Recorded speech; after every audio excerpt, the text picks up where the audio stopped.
Hello, നല്ല നമസ്കാരം. Cinema എന്നത് വെറും വിനോദമല്ല, അതൊരു ഭാഷയാണ്. ചില സിനിമകൾ നമ്മളെ ചിരിപ്പിക്കും, ചിലത് ചിന്തിപ്പിക്കും.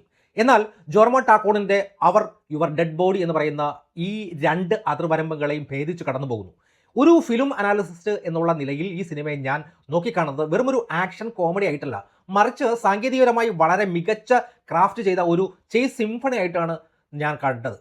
ഇന്ന് നമ്മൾ ഈ സിനിമയുടെ മേക്കിങ്ങിനെയും അതിൻ്റെ വേരുകളെയും സാങ്കേതിക തലങ്ങളെയും വിശകലനം ചെയ്യുകയാണ്. വായോ, ഈ സിനിമയുടെ വേരുകൾ എവിടെയാണെന്ന് അന്വേഷിക്കുന്നത് വളരെ പ്രധാനമാണ്. അവർ യുവർ ഡെഡ് ബോഡി എന്നത് 2021 പുറത്തിറങ്ങിയ the trip I outspoken hotel എന്ന നോർവീരിയൻ ബ്ലാക്ക് കോമഡി ത്രില്ലറിൻ്റെ ഹോളിവുഡ് റീമേക്കാണ് ഈ സിനിമ. ഡോമി വീർക്കോളോ സംവിധാനം ചെയ്ത ആ ഒറിജിനൽ ചിത്രം സ്കോട്ട്നോവിയൻ സിനിമകളിലെ ഒരു തനതായിട്ടുള്ള ഒരു ഡാർക്ക് ഹ്യൂമർ കൊണ്ട് ലോകശ്രദ്ധ നേടിയിരുന്ന ഒരു സിനിമയാണ്. ജോർമോ ടാക്കോൺ ഈ ഹോളിവുഡ് പതിപ്പിലേക്ക് വരുമ്പോൾ ഒരു പ്രധാന മാറ്റം കൊണ്ടുവന്നിട്ടുണ്ട്. അതിൻ്റെ പേസിങ്. ഒറിജിനൽ ചിത്രം അല്പം കൂടി റിയലിസ്റ്റിക് ആണ്, ഗ്രൗണ്ട് വർത്താണ്. അങ്ങനെയെങ്കിൽ അതിൽ നിന്നും ഒരു ഹൈടെക് ഓക്സൺ ആക്ഷൻ പീസാക്കി മാറ്റാൻ ഈ സിനിമയ്ക്ക് സാധിച്ചിട്ടുണ്ട്. ഈ സിനിമയുടെ പ്ലോട്ട് നമുക്കറിയാം. ഒരു ക്യാമ്പിൽ ദമ്പതികളുടെ കൊലപാതക പദ്ധതികൾ.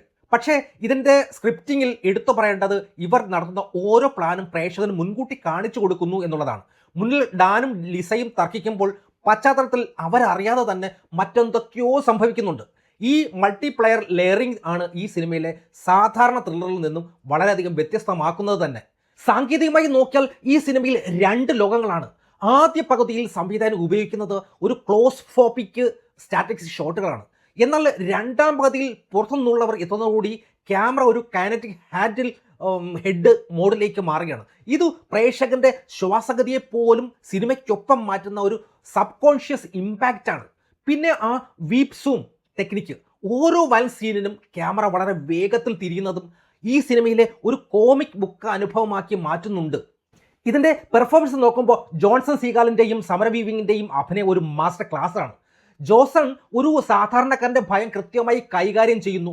സമര വീവിങ് ആവട്ടെ ഒരു ഡാർക്ക് മൗസ് പോലെ സിനിമയെ നയിക്കുന്നുണ്ട്.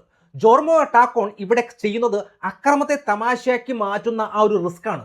അത് അദ്ദേഹം ഒരു അവിസ്മരണീയമായിട്ടുള്ള രീതിയിൽ സംവിധാനത്തിലൂടെ വിജയിപ്പിച്ചിട്ടുണ്ട് എന്നതാണ് ഇതിൻ്റെ ഏറ്റവും വലിയ പോസിറ്റീവ് ഘടകം എന്ന് പറയുന്നത്. ഇനി വിമർശനാത്മകമായി നോക്കിയാൽ സിനിമയിലെ വയലൻസ് തന്നെയാണ്. വയലൻസ് അമിതമാണോ എന്ന് ചോദിച്ചാൽ യെസ്, അമിതമാണ്. പക്ഷേ അത് ഇവിടെ അത്യാവശ്യമാണ്. സംവിധാനം നമ്മളോട് പറയുന്നത് അവസാനം വരെ പ്രേക്ഷകരോട് ചോദിക്കുന്നു, ആരാണ് കൂടുതൽ വില്ലൻ?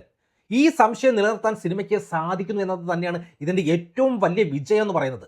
ചുരുക്കി പറഞ്ഞാൽ ഓവർ യുവർ ഡെഡ് ബോഡി വെറുമൊരു സിനിമയല്ല, അതൊരു എക്സ്പീരിയൻസ് ആണ്. ആക്ഷൻ സിനിമകൾ എങ്ങനെ ഇരിക്കണം എന്നതിൻ്റെ ഒരു പുനർവായനയാണ് ഇത്. ഞാൻ ഈ ചിത്രത്തിന് 3.5 ഔട്ട് ഓഫ് 5 ആണ് റേറ്റിംഗ് നൽകുന്നത്. നിങ്ങളുടെ അഭിപ്രായം എന്താണെന്ന് വെച്ച് കഴിഞ്ഞാൽ താഴെ കമൻറ്റ് ചെയ്യുക. ആമസോൺ പ്രൈമിൽ ഇന്ന് മുതൽ ഈ സിനിമ ലഭ്യമാണ്. കാണാത്തവർ കാണുക, കണ്ടിട്ട് നിങ്ങളുടെ അഭിപ്രായങ്ങൾ രേഖപ്പെടുത്തുക. താങ്ക്